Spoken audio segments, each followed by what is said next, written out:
Y es lo siguiente, hoy en la sección de la persona en directo, un niño venía de despacho y cuando había estado me ha dicho, oh, has imprimido en 3D un simbolito de salvar. Y era... ¡Qué chulo! ¡Qué buena idea! Me voy a imprimir en 3D todo el Buenas noches a todos, bienvenidos a otra noche de Ciencia en Boulevard. Y antes de empezar esta noche, permitidme que cuente una historia personal. Una historia personal que se remonta a unos cuantos años, 40 concretamente.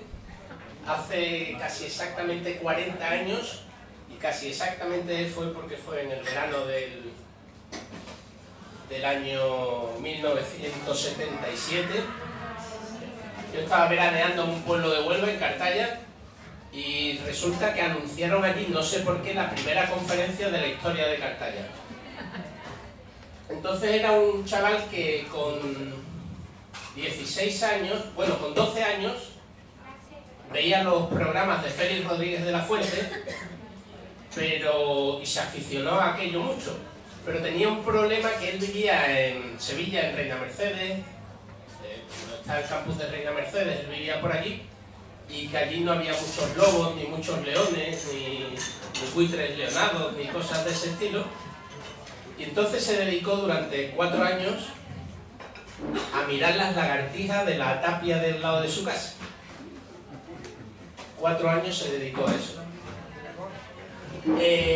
A raíz de eso escribió un folleto, un libro, un pequeño libro, donde expresaba algunas de las características de las lagartijas, sobre todo métodos de comunicación que tenían entre ellas, cómo hacían para conservar bien la temperatura, etcétera, etcétera. Pero yo creo que fue muy novedoso el tema de la comunicación entre las distintas lagartijas.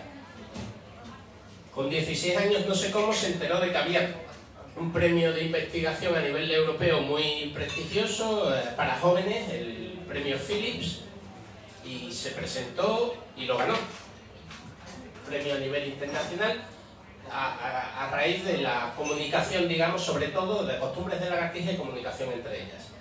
Y entonces en esa charla, pues yo estaba de público y José María fue el que dio la charla para hablarnos de sus lagartijas. Y al final pues lo fui a saludar y ya él me dijo que también que estaba pensando en cosas de abejas y palomas, mensajeras y cosas de ese estilo, y que si yo estudiaba matemáticas, yo hacía matemáticas por aquella época, que le interesaba porque quería cosas de coordenadas y que si conocía algún físico. Y entonces nos reuníamos, pues José María, un amigo físico que está en Almería, y yo en casa de mi abuelo, pues semanalmente, y él nos venía a contar sus cosas de sus problemas de comunicación y de orientación y cosas de ese estilo, y nosotros tratábamos de seguirlo un poco.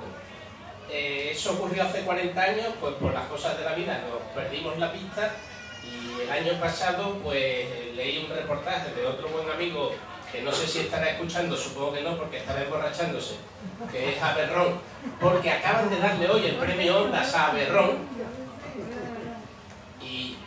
Y Aberrón ha dado charla aquí en Boulevard, junto con Irreductible, que también ha dado charla en Boulevard. A los dos que han dado uno de los premios Ondas, han dado ambos charla en Boulevard. Entonces leí un reportaje sobre Aberrón que decía: un paseo con el rey de las hormigas. Ese era el tuit que puso. Y a mí me llamó eso mucho la atención, porque digo, ¿quién será el rey de las hormigas? Pero no es que me diera eso, sino dije, oye, ¿no será el loco este? ¿No será el loco este? Miré y digo, hostia, con 40 años más, pero es el loco este. Y efectivamente, pues el loco ese era José María. Y entonces, pues nada, le escribí a Berrón, digo, oye, dame el contacto de José María, que quiero que nos dé una charla en Boulevard. Él es un tipo que, de verdad, algo que le define es su curiosidad.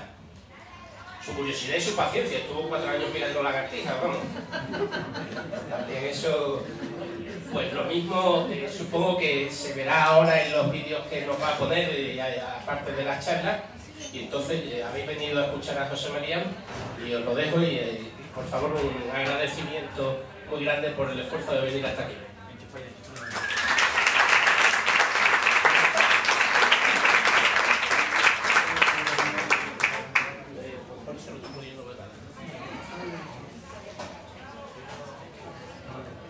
¿Sí?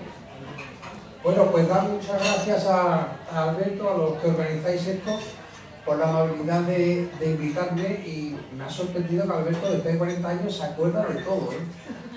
Bueno, mirad, las hormigas, ¿por qué son interesantes? Hombre, a mí particularmente como naturalista, por la diversidad de comportamientos, de adaptaciones, que es infinito, inagotable. Pero tema un interés. Las hormigas llevan unos 100 millones de años sobre la Tierra.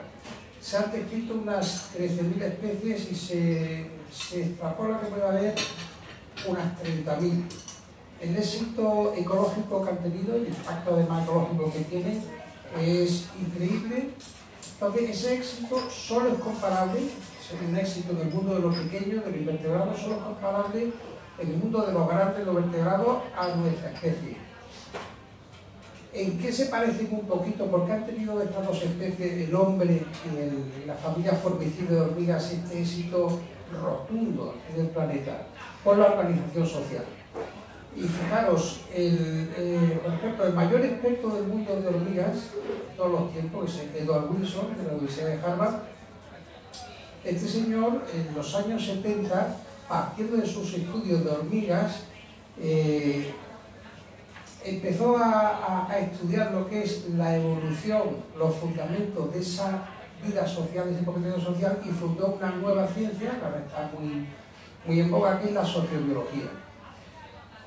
Interés de las hormigas, pues fijaros, en Madagascar, por ejemplo, uno de los 10 países más pobres del mundo, un investigador americano, Ryan Fisher, que lleva allí 15 años, partiendo de la investigación de hormigas, allí fundó un centro de biodiversidad que ha ido abriendo a más de las hormigas, a otros artrópodos, a otros bichos, y resulta que está convirtiendo Madagascar en uno de los centros más atractivos para investigar, y seguramente ese es empezar por las hormigas, crear el centro y movilizar, dinamizar allí un poco la vida científica de Madagascar, va a hacer que la vida de la gente mejore también. Es decir, las hormigas tienen un indudable interés.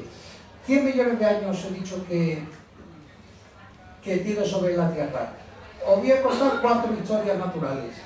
En esos 100 millones de años, las hormigas han entrado en interacción, bien por simbiosis, bien por parasitismo, con varios miles de artrópodos y de microorganismos. Un ejemplo, hace poco una colección privada de un amigo de Madrid, este señor me dejó 90 y pico fósiles en ámbar. En una de las piezas de ámbar del Mioceno, hace entre 5 y 25 millones de años, encontraron sorprendente, la misma pieza de ámbar, 18 obreras y 2 moscas fólidas. De estas son de las que os voy a hablar. Esas moscas fólidas, ya esto mide aproximadamente 1 milímetro, esta mosca fólida. Ya hace bastantes millones de años parasitaban a las hormigas. Entonces, mi encuentro personal, bueno, antes una cuestión de método. ¿Cómo observo estos bichos? Como ha dicho Alberto, con mucha paciencia, con muchos días de observación, y en concreto de lo que os voy a hablar hoy un poquito. He usado una técnica que en zoología de campo se ha usado poco, que es la cámara lenta.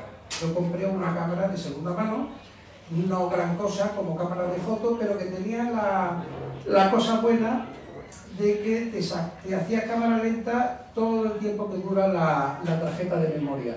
Y eso era clave para mí. Además le puse una lente de 8 aumentos.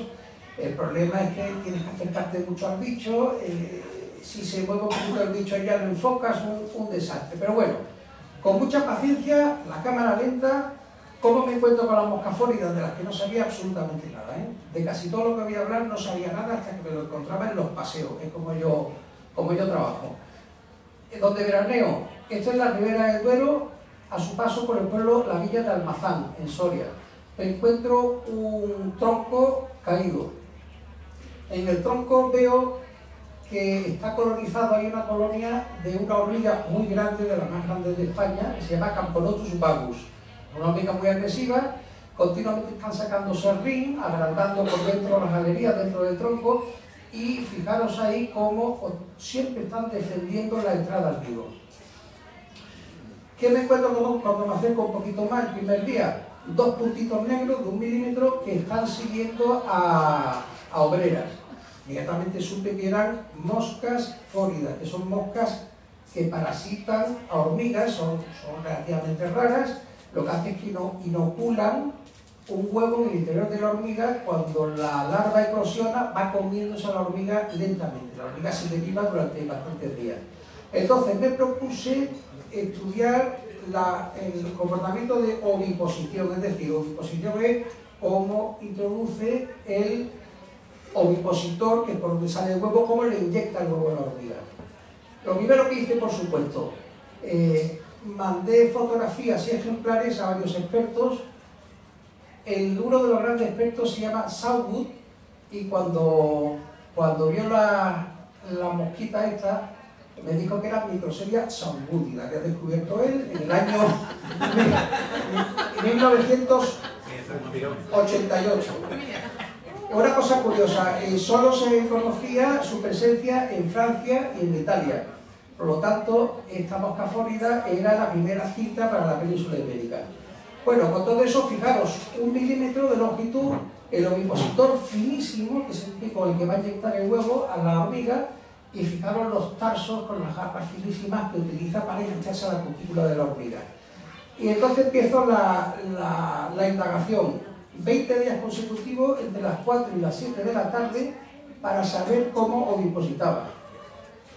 Entre otros experimentos que hacían, los diseños experimentales, como veis, 2 tuercas, un hilo con el que, estando la hormiga viva, por supuesto, la obrera viva, le cogía por el cuello, por el tórax, y la dejaba fijada con las tuercas. Y yo esperando que apareciera la mosca fórida.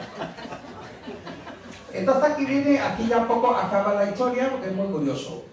El tema de la observación, que a veces la gente piensa que observar es algo evidente, ¿no? Es tener evidencia delante, pues nada de eso. Uno observa en función de unos filtros, de unas ideas preconcebidas, y yo tenía una idea preconcebida.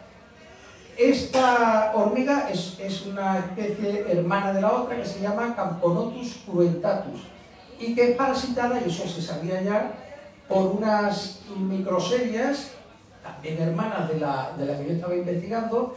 Estas microserias se llaman Panaensis, de Veraea y 2. Entonces, ¿cómo atacan? Entran por detrás y se suben encima del abdomen, que en las hormigas se suele llamar gastro, suben encima del gastro y le inyectan encima. Pues fijaros, me pasé unos pocos de días, filmando a cámara lenta, y por más que miraba y revisaba de noche allí en Almazán las tomas, no terminaba de ver, porque esto es rapidísimo. Esto lo hacen en cuestión de décimas de segundo, muy rápido. A cámara lenta yo no terminaba de verlo, hasta que una noche estoy usando la silla y dije, jolín, no me había dado cuenta, lo hace de otra manera.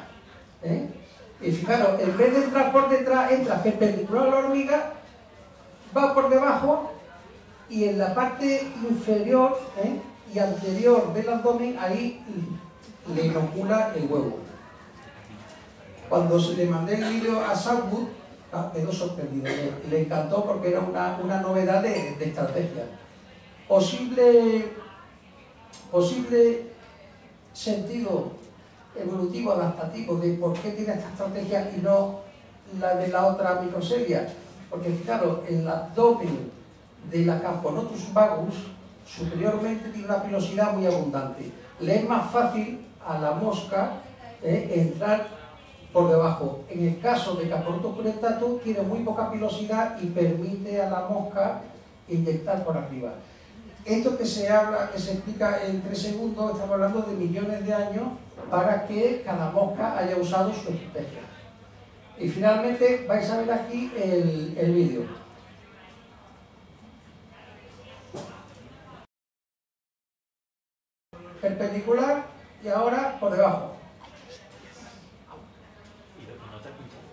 Lo va a notar en la segunda toma, lo va a notar. Ahí corté en esta. ¿Veis el punto, no? Como va entrando la mosca.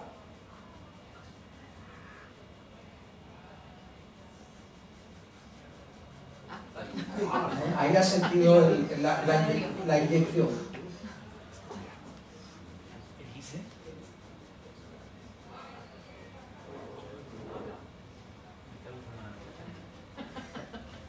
Ella, por supuesto, sabe que la mosca va entrando y muchas veces con las patas la echan antes de que oviposite. Y esta es, con el experimento este del hilo. Bueno, ahora, la segunda historia natural. Allí mismo, en la arboleda de Almazán, pasando la gente mientras pasea, según uno que hay allí, hay una hormiga que se llama Tapinoma, el género Tapinoma nigerrimo, que es muy abundante en España, son negras, pequeñitas y que continuamente hacen senderos, sobre todo en verano, senderos día, noche si es buena. Entonces, esta avispa que se llama Tracheliodes quinquerotatus, esta es cazadora. Entonces, ¿qué hace la avispa? El gran problema de la avispa es que tiene que levantar la hormiga, porque la hormiga está bien sujeta al sustrato. Entonces va una a una capturando hormigas, las paraliza y 30 o 40 obreras las meten en una especie de cuevecita de nido y cuando ha terminado de depositar las paralizadas, pone un huevo encima de una de las obreras, cierra el nido y esa obrera, cuando eclosiona la larva, empieza a devorar las 30 o 40 obreras de Tapinoma.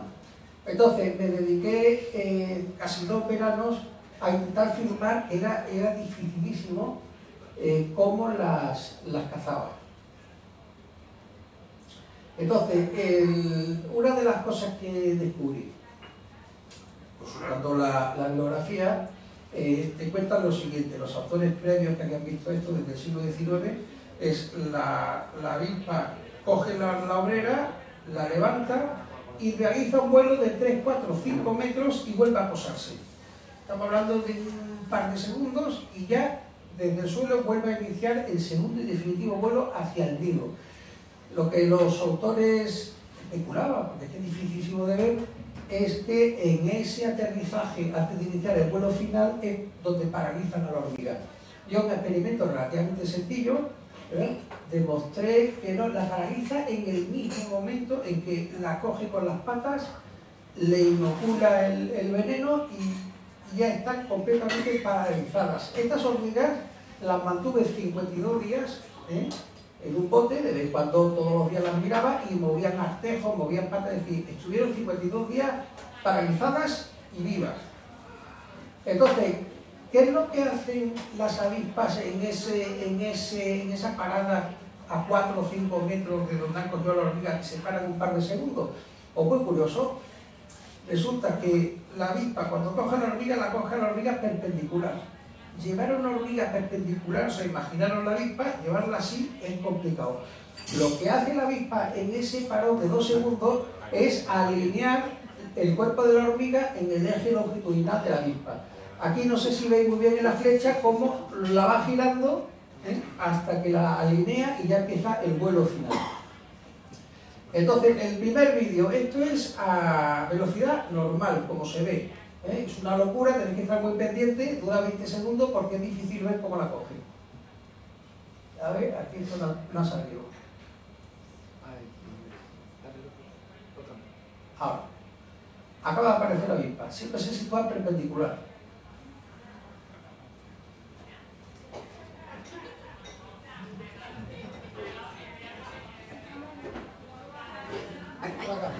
Ahora llevamos,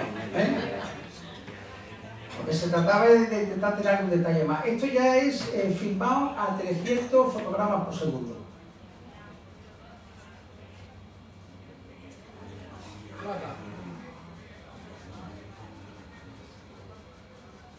Ahí le acabas de inocular el veneno.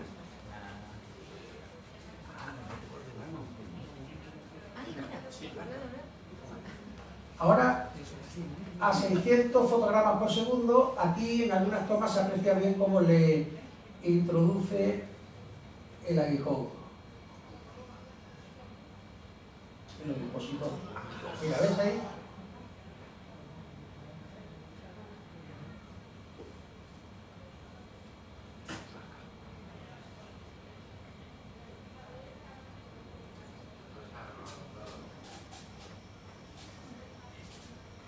Ahí me acaba de introducir el...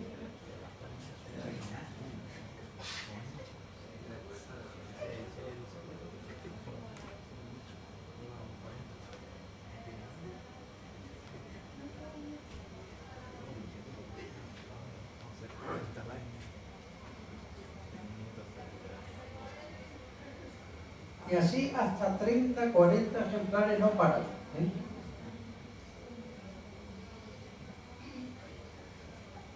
Esto parece que se ha repetido, ¿no? Sí. Bueno, pues vamos a la otra. Esta toma dura 2 segundos, pero yo no tengo un especial cariño porque os puedo asegurar que otro naturalista que lo intente lo va a pasar canuta para filmarlo. Es el momento en el que la avispa, después de aterrizar y recolocar el cuerpo de la hormiga alineada, inicia el vuelo definitivo. 2 segundos a 1200 fotogramas.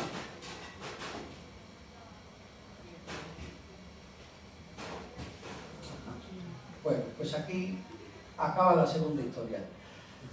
La tercera historia natural. Este verano, que fue el año 2011... ¿El nido de qué está hecho, donde guarda esa hormiga?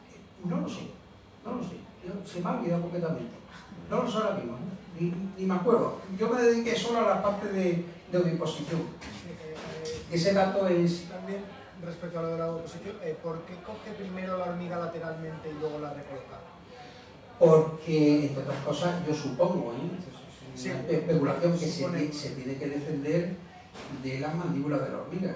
Y además es más fácil, claro, tiene más línea para poder abarcar, ¿sabes? Me parece que usa tierra, me parece. Pero, sí, tipo alfarero. Mira, este verano del 2011 yo me lo llamé a mí mismo, un verano mágico. Verano mágico porque veréis, las avispas parasitoides, es decir, avispas que inoculan un huevo dentro de hormigas adultas, son muy raras. Las colecciones de museos son realmente escasas. Y yo, como lo que dije antes de la mosca, de avispas parasitoides no tenía absolutamente ni idea. De hecho, para yo estar seguro que eso era una avispa, tuve que cogerla y mira que tenía 4 alas y no 2. Bueno, digo que fue un verano mágico, bueno, vais a ver el desarrollo. Según estaba yo viendo a la avispa esta anterior cazadora, todas las tardes me fijaba en que había esta avispita que mide unos 3 milímetros cerniéndose frente a una pared en la que había un reguero de hormigas que se llaman Lasius grandis. Entonces estaban noche y día el reguero. Y yo, por más que miraba, horas mirando a la avispa, no veía absolutamente nada, de que hiciera algo, vamos. Y se termina de maravilla, a un centímetro encima. Entonces, bueno, sabéis, la teoría darwiniana de la evolución, pues fantástica para naturalistas, porque te dice que un bicho no emplea tanto tiempo, tanta energía y tanto diseño anatómico para nada. Así que me dispuse a hacer grabaciones a cámara lenta. Y pues lo mismo, revisar las cámaras lentas es horroroso, porque 10 minutos se te convierten en horas, ¿no? Y un día pues di otro salto en la silla. Cuando estaba revisando me encuentro con que ¿qué estaba esperando la avispa? No estaba esperando a las hormigas adultas, sino que alguna hormiga, de higo a breva, llevara una larva en las mandíbulas. Es decir, esta avispa parasitaba las larvas que portan las hormigas adultas. Entonces, ¿qué hice? Inmediatamente hice fotos con la lupa telescópica y se la envié a varios expertos, y una investigadora francesa me dice, el doctor Astenberg de Holanda me dice que se llama Hybrizon buccatus y que parasita hormigas adultas. Claro, yo inmediatamente le mando un email a Astenberg, a este señor de Holanda, experto extraordinario, 800 publicaciones dedicadas a las avispas, es un himenopterólogo sensacional. Y aproveché para decir, hombre, el modesto naturalista le dice: Astenberg, muchísimas gracias, pero según mis observaciones parasita las larvas que portan las hormigas, no a las hormigas. Y me dice Astenberg: ¿usted ha publicado esto? Y le digo: no, pero si usted quiere publicamos una nota. Entonces el vídeo que le envié fue este. Esto era la primera vez, por supuesto, que se filmaba, se desconocía. ¿Veis ahí? Que aparece la... Ahí la acabo de inventar. Aquí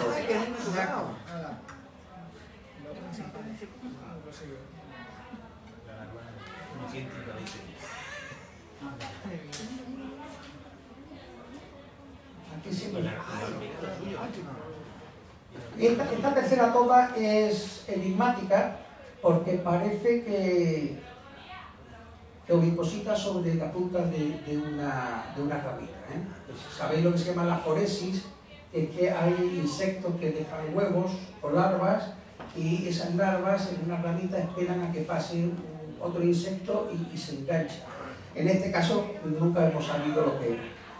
Bueno, ya Astenberg había quedado yo con él por carta, por supuesto le envié ejemplares de la avispa anterior, Ibizon bucatus, y 2 días después, estando viendo las avispas estas cazadoras, según que me giro en el trocito de jardín donde estaba, veo un revuelo de unas hormigas que se llaman Formicas rufibarbis, que estaban muy agitadas, debía de haber habido una batalla, y, amigo, de pronto veo otros puntos de 2 milímetros, 2 o 3 puntos que seguían a esas hormigas que estaban alborotadas. Tuve la intuición de que podía ser otra avispa parasitoide, cojo la cámara, la filmo. Antes de ver la filmación, fijaros el ovipositor completamente curvo que le va a servir para inyectar el huevo en el ano. Por supuesto, cada avispa tiene una velocidad de oviposición, una parte del cuerpo de la hormiga donde oviposita, etc. Esto a velocidad normal es rapidísimo, ¿eh? ¿Veis aquí como...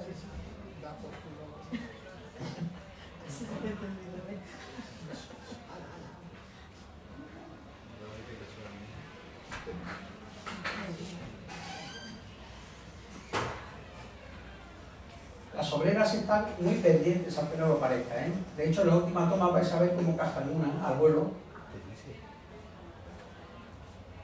Es allí atacando por arriba.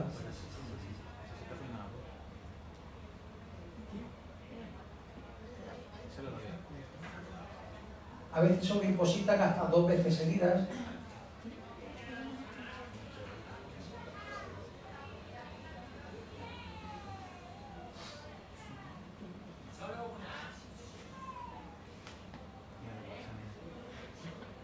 Pues esta está repitiendo ahora la oviposición.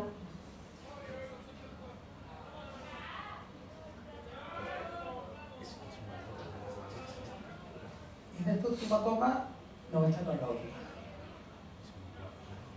Arriba. Y aquí es donde, después de esta, donde va a haber un ataque a la... Me parece que es ahí. Y la...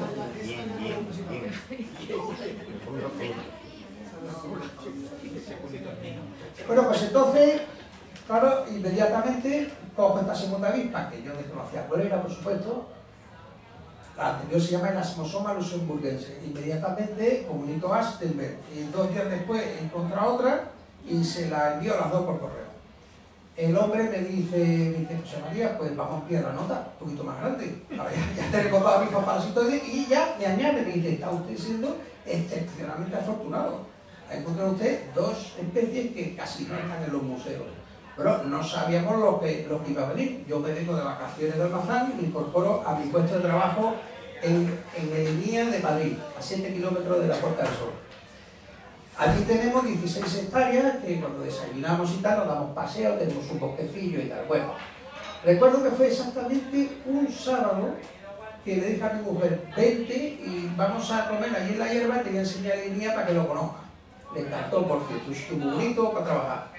Y como buen naturalista, al acabar bocata, me asomo al pie de un cedro y de pronto, claro, lo que es el cerebro, lo que es la observación, yo ya solo veía avispas parasitoides. O sea, lo más raro del mundo, yo ya nomás que veía avispas parasitoides. Bueno, pues increíble, de pronto veo un reguero que sale del pie del árbol, para arriba y para abajo, se llama Formica cunicularia, y veo de pronto un punto que como que se está cerriendo, y digo, pues esto parece otra avispa parasitoide. Inmediatamente cojo la cámara que la llevaba, consigo filmar lo que vais a ver ahora, y nada más revisar la grabación, que ya es experiencia, me di cuenta que por la forma de ovipositar era una especie diferente a las dos anteriores.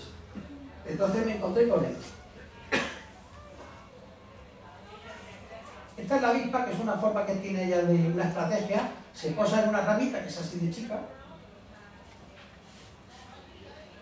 Ahora veréis la pobre hormiga, la pobre obrera.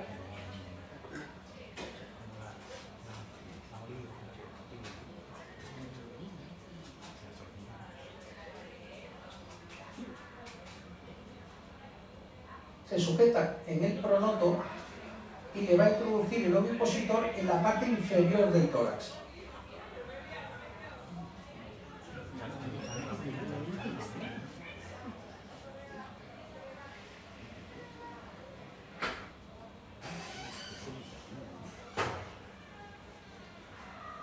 Hay una segunda toma.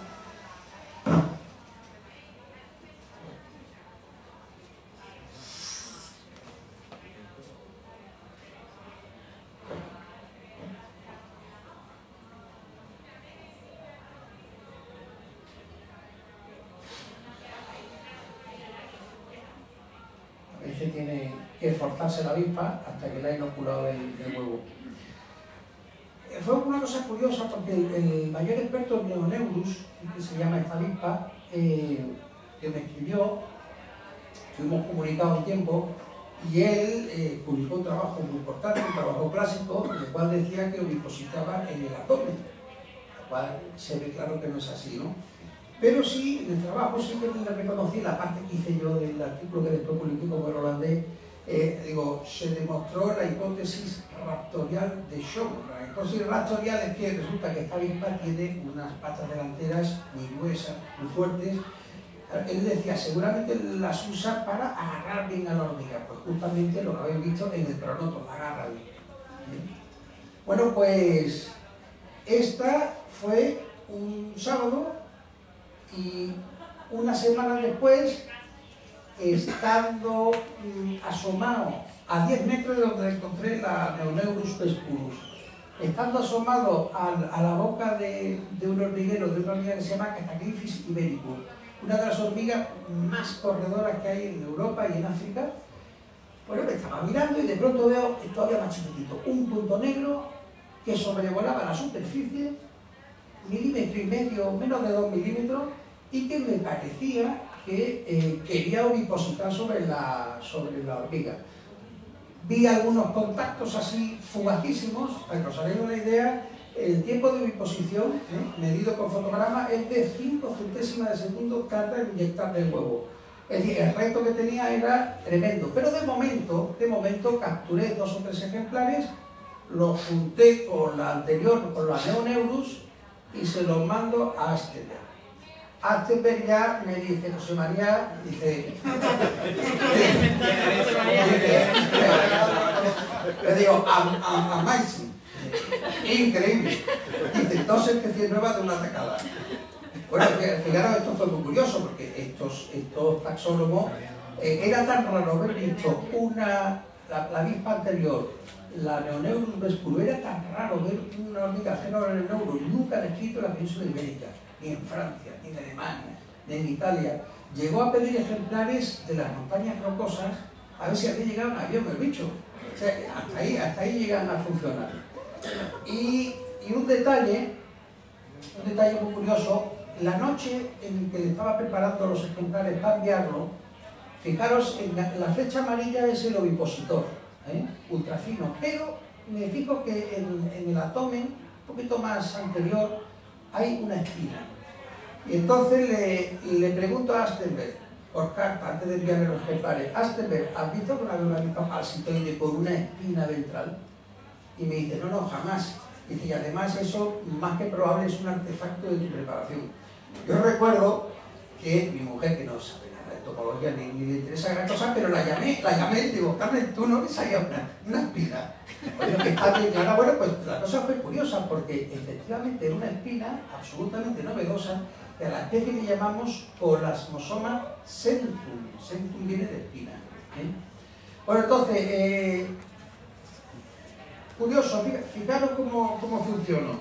Era tal el reto de intentar filmar este bicho. Este bicho aparecía 1 hora al día intentando parasitar a estas hormigas corredoras. 1 hora al día a toda velocidad. Yo me ponía debajo de un árbol a la sombra y esperaba. Recuerdo haber reunido a mi familia para decirle que durante un mes, lo calculaba, no iba a ir a comer. Entonces me quedaba hasta las 6, las 7, las 8 de la tarde esperando a la avispa y con todo el diseño ahí experimental para filmarla. Entonces, estrategias que tienen. Las hormigas estas, Cataglyphis imericus, suelen llevar mucho tiempo el abdomen vertical. Entonces, si el abdomen está horizontal, simplemente la avispa se posa sobre el abdomen horizontal y especulamos que la espina ventral sirve para fijar la posición, eso son 5 centésimas de segundo, sobre el abdomen de la hormiga y poder girar e introducir el ovipositor. Cuando tiene vertical el abdomen, lo vais a ver en la grabación, entonces hacen lo que yo llamé, me dio el gusto de llamarle en el artículo científico la pirueta de colasmosoma. Esto, para que os hagáis una idea, es una cosa así. Este es el abdomen de la hormiga.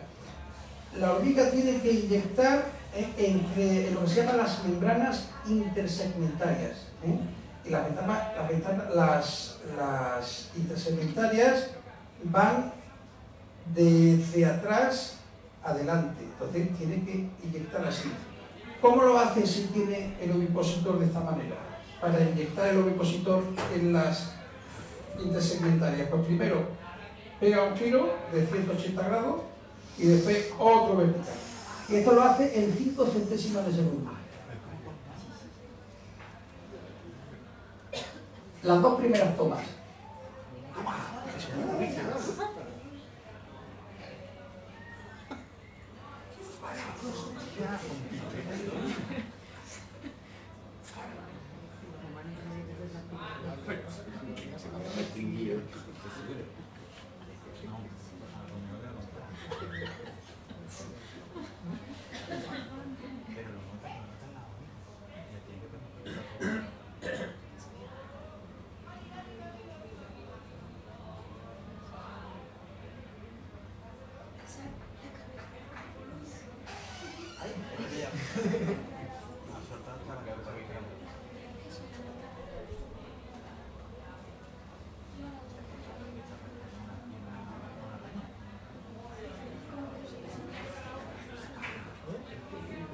Eso que veis ahí era una de las estrategias que utilicé para que la hormiga estuviera un poco parada.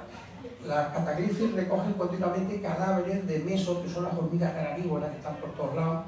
Entonces, por la mañana temprano, cogía 8 o 9, las mataba, las machacaba y con un collar las unía a un hilo y ese hilo lo fijaba con una piedra al suelo. En cuanto aparecía la avispa, esa olita que os digo, le ponía aquello, le ponía miel y tal. Entonces, esto duró de un mes para sacar 50 y pico segundos de grabación.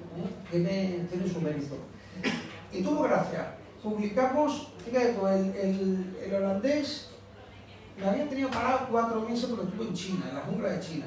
Cuando él viene me quiere meter prisa para que redacte mi parte porque dice que los japoneses están ahí al loro, que parece que van, los japoneses estudian mucho también estos temas, y que parece que iban a sacar algo parecido y tal. Me estaba presionando el hombre y yo aquí fui inflexible con la gran autoridad. Le dije: Astenberg, estamos a principios de agosto y yo hasta que no vea cómo oviposita la avispa esta, rapidita, no lo voy a dejar, así que Llegó mitad de septiembre, me pedí 12 días de vacaciones para redactar mi parte, 23 folios y él otros 20 y tantos folios.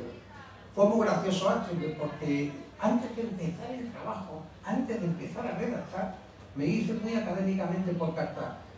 José María, el que más trabaje, firma primero el artículo. Y yo esto para mí, estas cosas son un poco sorprendentes. Yo le dije, hombre, hazte por el bien de las avispas, ¿verdad? Vas tú primero, vamos, ni dudando, que a mí es que además me da exactamente igual.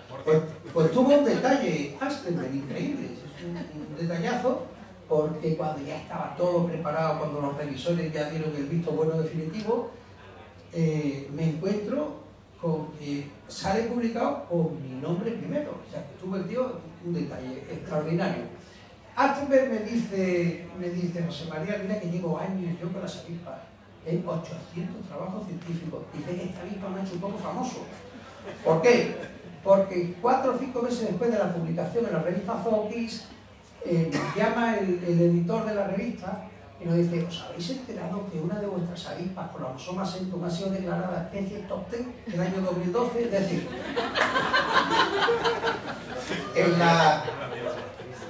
en la Universidad de Arizona, todos los años, coincidiendo con el centenario del nacimiento de Linneo, pues se reúnen allí 40 o 50 científicos, se lo pasan fenomenal. Allí está el Instituto Internacional para la Exploración de las Especies y te cogen de las aproximadamente 18.000 especies de seres vivos que se descubren al año, te cogen 200 y de esas 200 durante un par de semanas se cogen 10.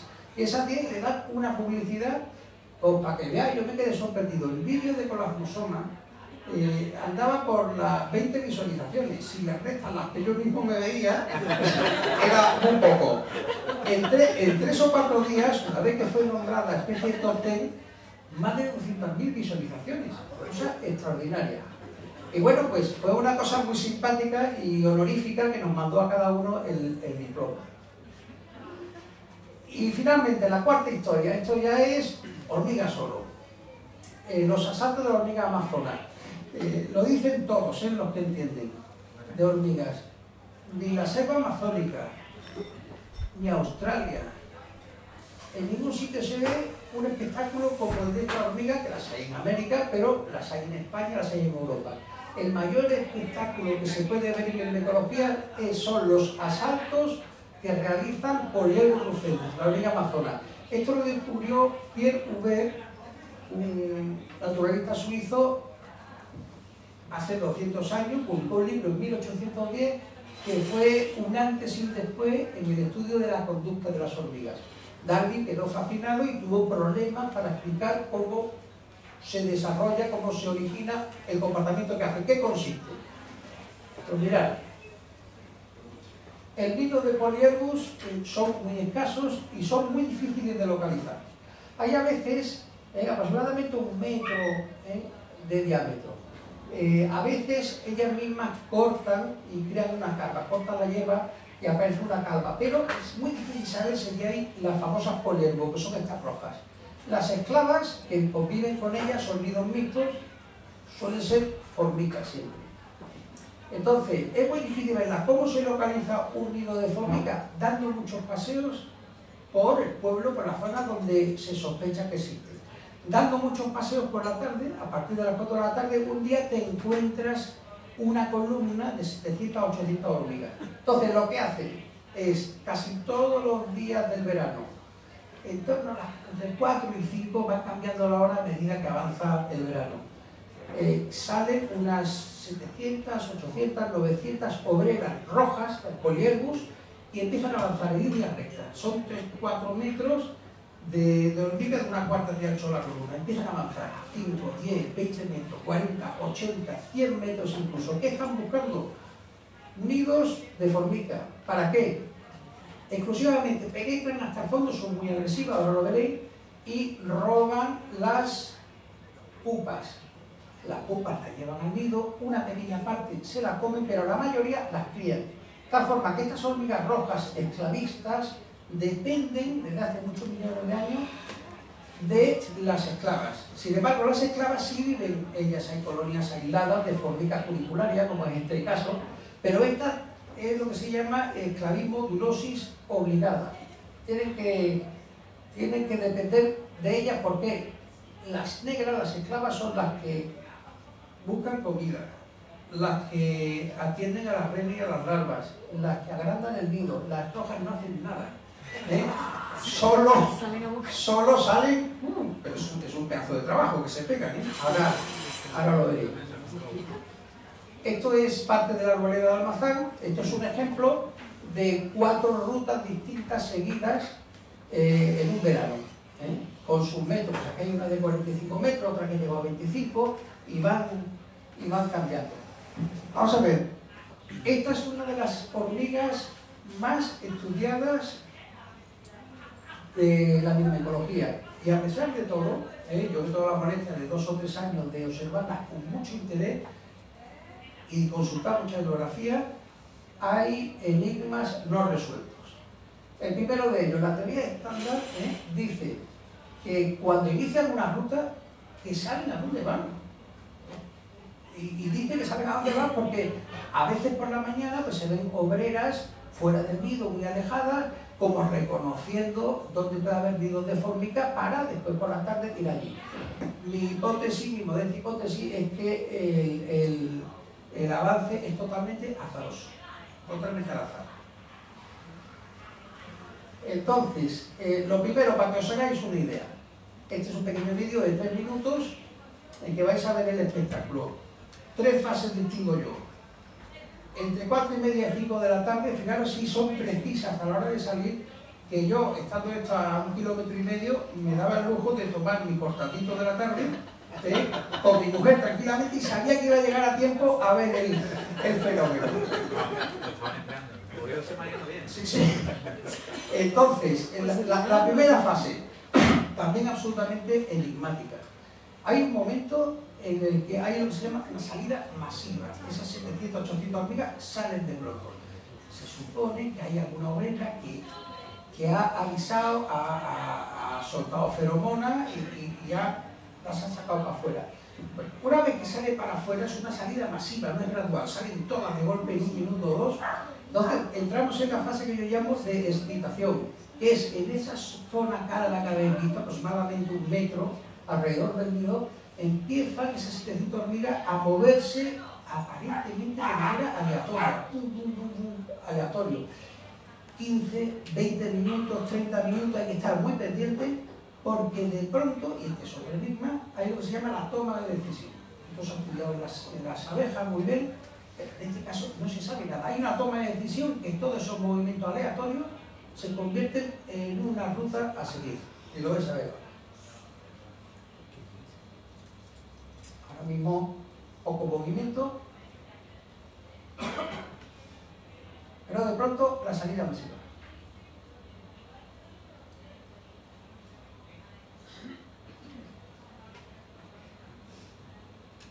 Y ahora empieza esa fase de excitación en la cual se está moviendo continuamente de manera aleatoria. ¿Veis?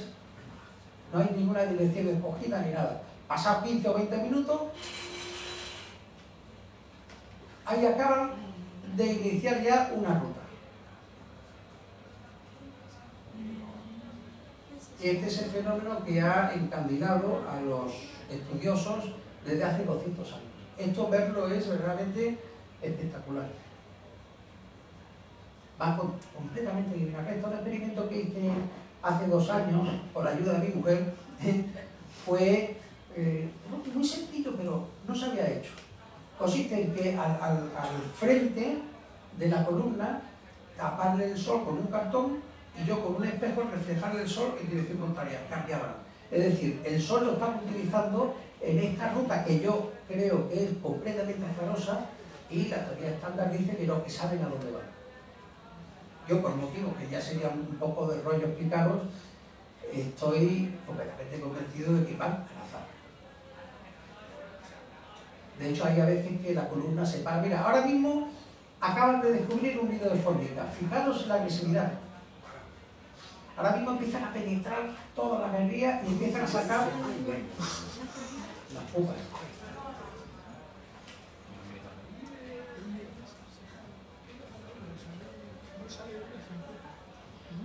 Esto es otro ataque. Fijaros la agresividad tremenda, ¿eh?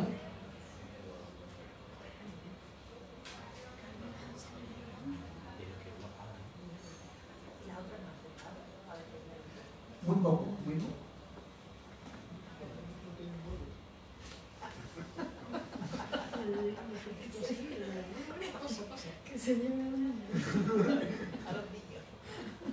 Esto un día y otro, llevando cientos de pupas. Fijaros ahí.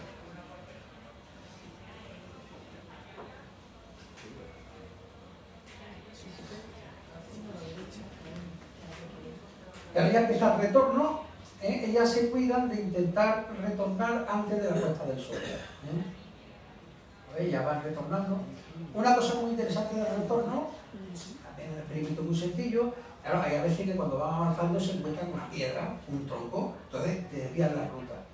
Bueno, pues yo iba poniendo señales, palos, en la ruta de ida. La ruta de vuelta, que ya no es en columnas, sino es de forma aislada, según van saliendo, sigue rigurosamente la ruta de ida, es decir, están siguiendo una pista dolorosa. Y aquí viene, ahora os comentaré la observación que creo que es novedosa que hice. En la fase de excitación ocurría algo muy curioso, que fue lo que me determinó a centrarme en estas hormigas. En esa fase que dura 15-20 minutos, todas estas que están rodeadas de un círculo rojo se están rascando el abdomen. Pero se rascan el abdomen, pero muchas. Y muchas veces. Voy a la bibliografía a consultar, es que me extrañaba, bueno, pues sí, había un japonés que con Polyergus samurai, allí en Japón, menciona el comportamiento del rascado. Claro, el comportamiento del rascado, ahora vais a ver, es rapidísimo. Y a este hombre solo se le ocurre, a este autor, decir que es un comportamiento de acicalamiento, se está limpiando. Entonces, yo sospechaba que no. Era una cosa muy rara justo en esta fase y no antes.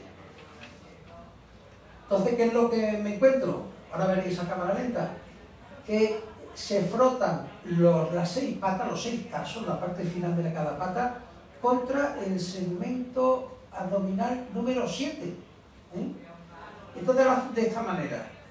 3 patas se apoyan sobre el suelo y las otras 3 rozan ese segmento número 7. Cuando acaban, apoyan con las patas de ese flanco y las otras 3 quedan libres para frotarse el segmento número 7. ¿Y qué es lo que hay en el segmento número 7? Pues esto. Arriba, Berthold y abajo un servidor. Una preparación microscópica que hice.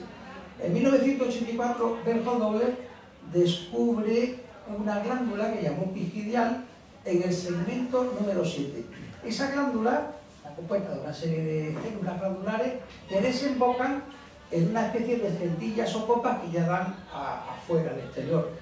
Con más aumento se ve que cada celdilla tiene un poro, que es el conducto, que viene directamente de la glándula, de la célula glandular, y que, si veis ahí unos hilillos, esos hilos son la feromona secretada, así de aspecto más bien celoso. ¿Qué es lo que está haciendo la hormiga? Está frotándose en esa feromona las 6 patas. ¿Para qué? Pues, mi hipótesis personal. Se le ha comunicado, esto no está publicado, pero se le ha comunicado a la escuela italiana que se dedica desde hace ya unos pocos años a esto y que desconocía completamente el asunto. Pues aquí está clarísimo, se frotan los 6 tarsos y cuando van en columna buscando los nidos de formica van dejando la pista dolorosa de esa manera tan singular. La mayoría de las hormigas se llegan la pista por glándulas del abdomen que frota el suelo. En este caso son los tarsos. Entonces, no solo, creo yo, serviría para el retorno, sino que incluso en el avance para la cohesión de la columna. Claro, habéis visto normalmente en sitios despejados, cuando entran en arbustos, sigue la columna unida. Entonces, aquí vais a ver ya finalmente, primero a cámara normal, cómo se frotan las dos.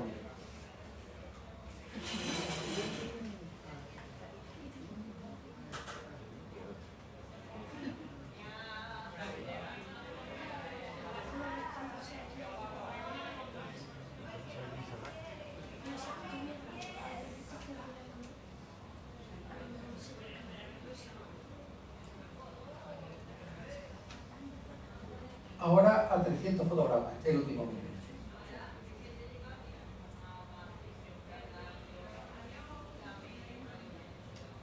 Primero un franco.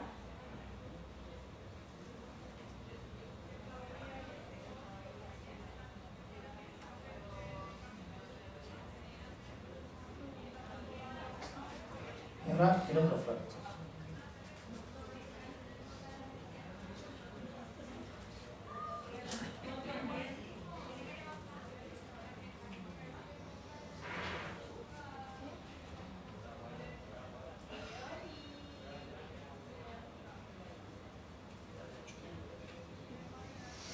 Pues esto, que parezca mentira, siendo una de las hormigas más estudiadas de la historia de la micología, este comportamiento se desconocía.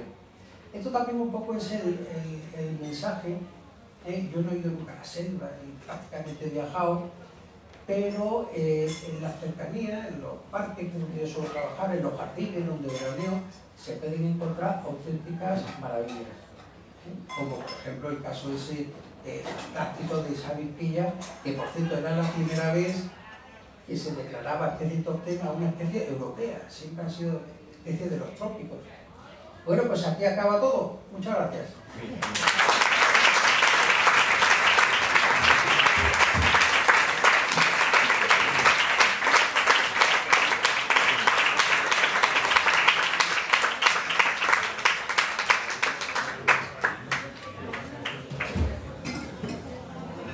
¿Alguna pregunta, curiosidad o comentario? Yo quería preguntarte si las hormigas tienen, si has visto algún tipo de comportamiento que haga que cuando están los póridos o las avispillas volando, las hormigas eviten salir para que no les pongan el huevo, precisamente. Entonces son conscientes de que Completamente conscientes. Eso en el artículo lo describimos. Continuamente están lanzando patas, están empujándolas, las atacan con las mandíbulas, saben perfectamente. Pero no se quedan en el nido, salen, o no se forrosean.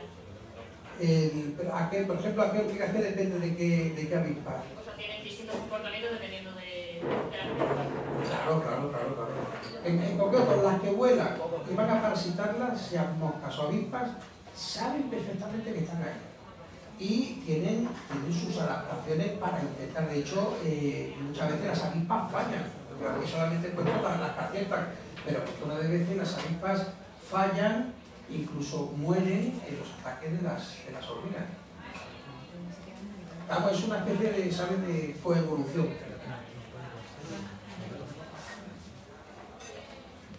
¿Alguna otra duda? Hola. Usa para que se pueda grabar. Totalmente fuera del ámbito de las hormigas, si bien dentro del área científica, una sugerencia a lo mejor totalmente descabellada. Lo último que has contado no podría estar relacionado quizás con un mecanismo similar al que altera el comportamiento de las cigarras en langostas, por así decirlo. Es decir, que empieza a frotarse una hormiga, esa feromona, digamos, excite a otra hormiga, y cuando hay un número suficiente de hormigas excitadas, todas emprendan un mecanismo, digamos, de ataque. Por ahí va el tema. Por ahí va el tema seguro, pero te puedo asegurar, esa fase de excitación es un enigma. Se desconoce cómo toman la decisión cuando se pasan 20 minutos, 30 minutos. No se sabe cómo. Tú sabes, las abejas, por ejemplo, las abejas, los trabajos de Bonfils, la famosa danza, ahí está muy claro, es una cosa muy gráfica. La abeja se mueve dentro de la colmena, la gravedad sería la dirección con respecto al sol, y el movimiento respecto a esa gravedad que hace la abeja que está comunicando es el que después transponen para seguir con respecto al sol la dirección. En el caso de estas hormigas no sabemos nada, pero va por ahí el tema. Parece como si efectivamente se excitaran también. Sí. Ya te digo, una sugerencia, soy químico, no tiene nada que ver con... Yo creo que sé cómo se arreglaría, con tecnología. Haría falta colocar por lo menos 6 cámaras en esa fase de excitación y analizarla. Algo que está todo lleno de enigmas, y os puedo asegurar, es de las hormigas más estudiadas, con más trabajos dedicados, todo lleno de enigmas. Yo cuando dicen que las hormigas saben a dónde van, no me lo creo ni de broma. Yo muchas veces me he encontrado con que empiezan y a los 15 metros deciden dar la vuelta. Puede que no hayan encontrado el nido de formigas, pero nada más llegar a la zona de excitación, se menean un poco y escogen otra dirección. Hay siempre una exploradora esperando a la columna para decirle a dónde tienen que ir. De hecho, no sé si sabéis, las hormigas legionarias, las Ephiton de América, estas inician también una ruta. Sin embargo, ahí sí se ha visto una regularidad, que todos los días van cambiando los grados, si empiezan así, van tirando a la derecha, van cambiando los grados en los que avanza la columna. En este caso no hay regularidad ninguna, aparentemente se mueven de forma azarosa, y sin embargo, una vez que toman la decisión, una maravilla.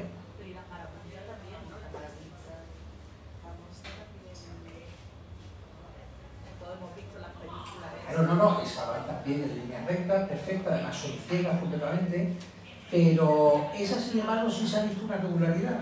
Es decir, que un día escogen una dirección y para no esquilmar siempre la misma zona, van por grados, van girando, van cambiando.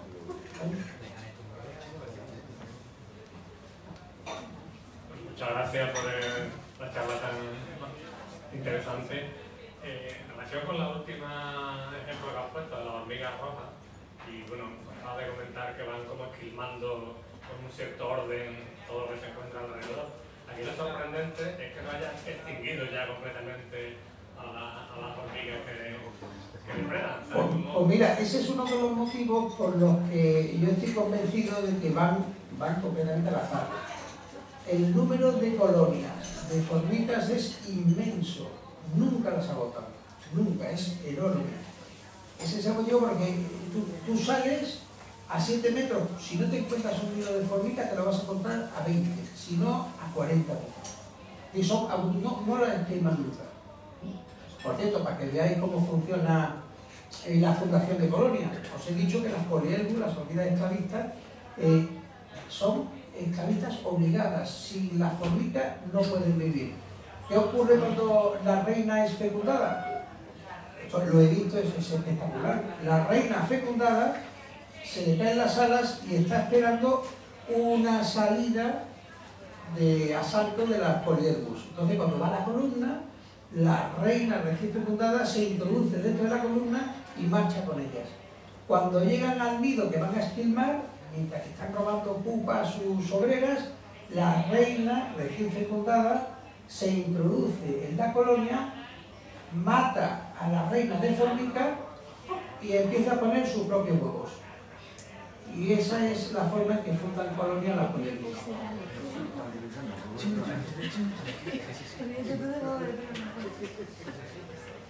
¿Alguna otra pregunta o comentario?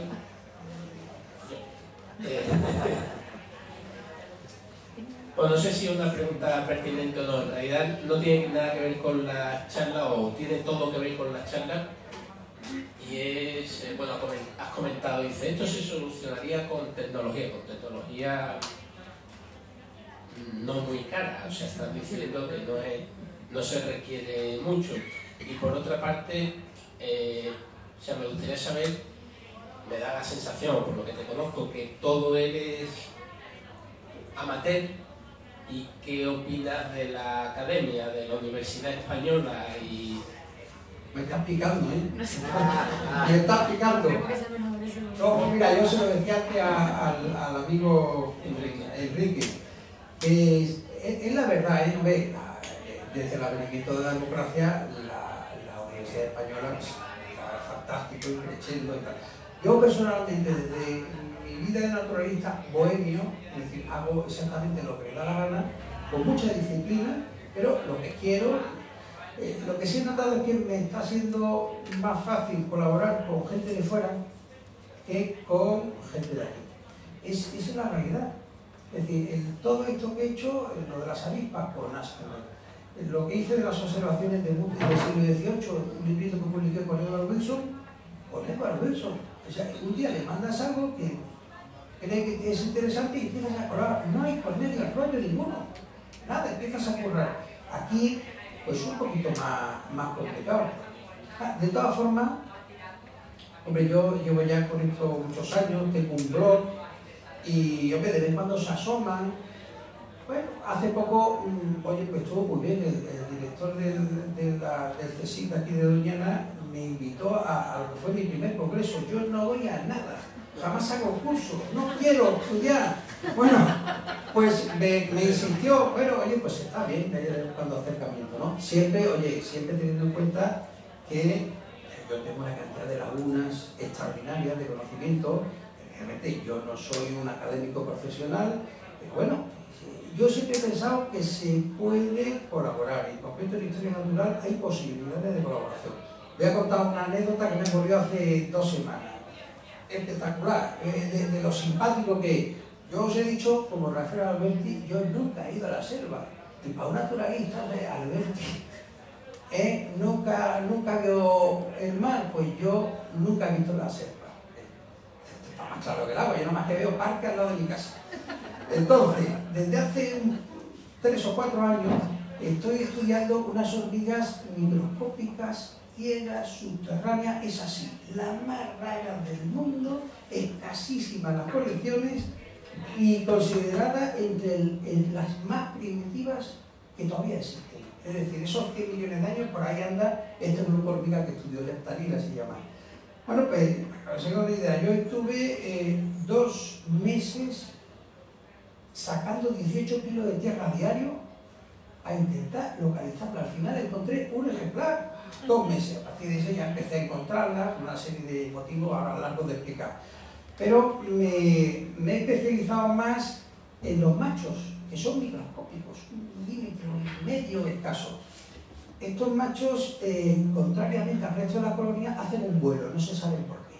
De hecho, yo recuerdo haberme casqueado con un mayor experto y me decía, no, José María, esos vuelos es una inercia evolutiva, eso no vale para nada. Pero bueno, yo creo que sí. De hecho, yo he estudiado el vuelo de los bichos, aletean a 150 aleteos por segundo y tienen unas adaptaciones especiales. Bueno, esos machos entonces llevo buscándolos 2 años por toda España. En principio es lo más raro del mundo. Mi conclusión después de 2 años es que son abundantísimos. Por ejemplo, ¿dónde he encontrado esos 2 especies nuevas, desconocidas, por describir? En el parque de María Luisa. Es decir, está por todos lados. Entonces, esto viene a colación de la cuestión académica, que es muy graciosa. Entonces, pues nada, yo voy a mi bola y yo cojo... ¿Cómo lo hago yo? Para visitar todo lo que puedo de España. Me meto para la noche en Google Earth, yo no tengo coche. Y detecto fuentes, estanques, lagunillas y tal, al pueblo donde voy a ir o a las ciudades. Siempre voy a zonas urbanas. Y digo, este pueblo está bien, tiene 3 fuentes. Entonces, este año he venido a Lisboa, en una pensión de mala muerte, pero estaba en el centro. Imaginaros yo en Lisboa buscando el bicho más raro del mundo. Bueno, pues lo encontré. He traído casi 50 ejemplares. Una especie nueva, desconocida.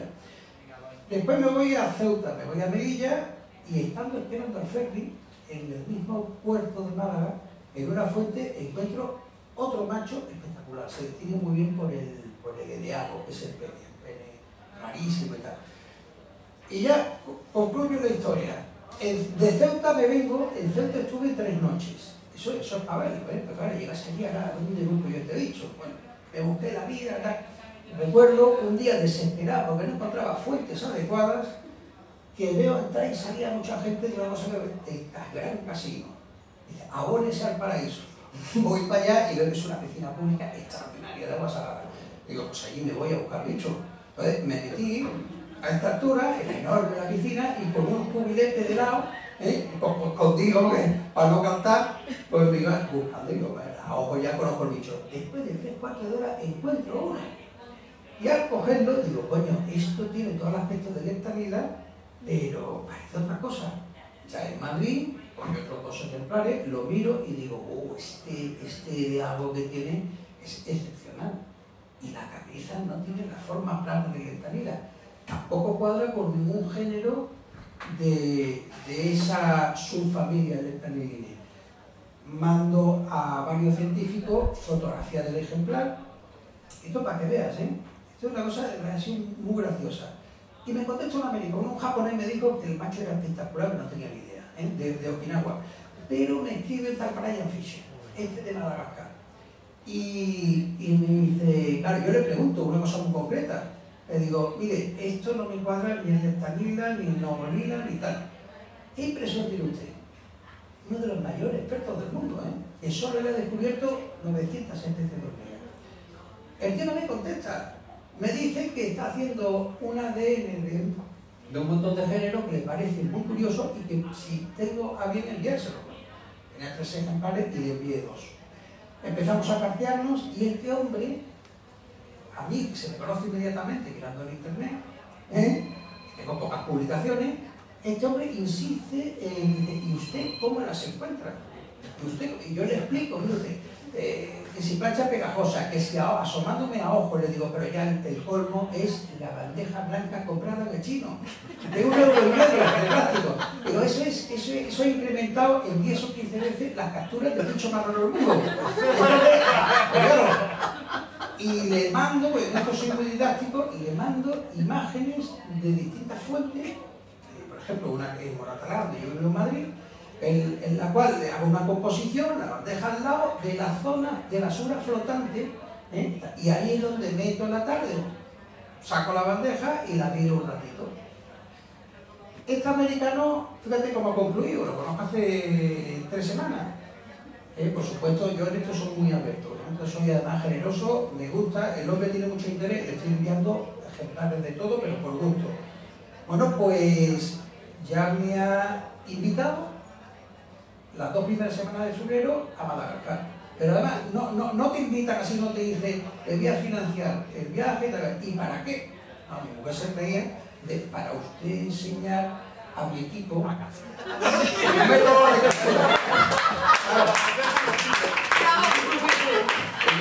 yo estoy un poco preocupado,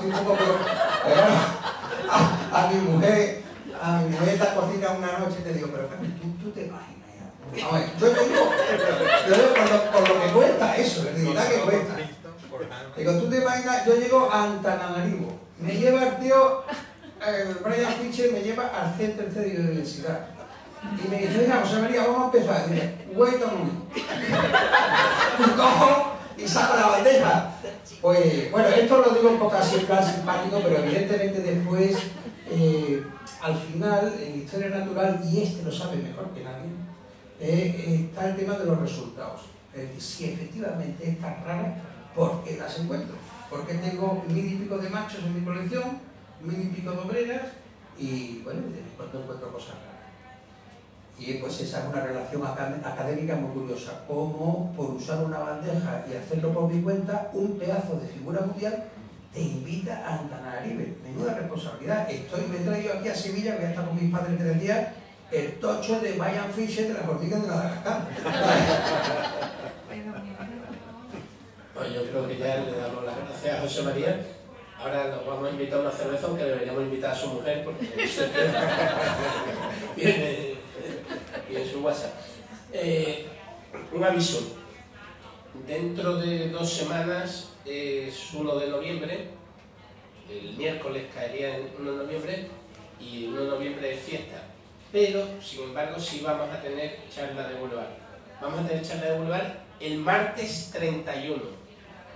El martes 31, el amigo Enrique y Clara, que no estaba presente y que le da mucha envidia, pero ella está en Canarias, que tampoco creo que esté sufriendo mucho, van a dar una charla sobre las matemáticas que acompañan a un apocalipsis zombie. Es muy apropiado para Halloween, que es la noche esa. Ruego etiquetas de Halloween correspondientes, o sea que el que se quiera disfrazar pues será bien recibido. ¿De acuerdo? Muchas gracias.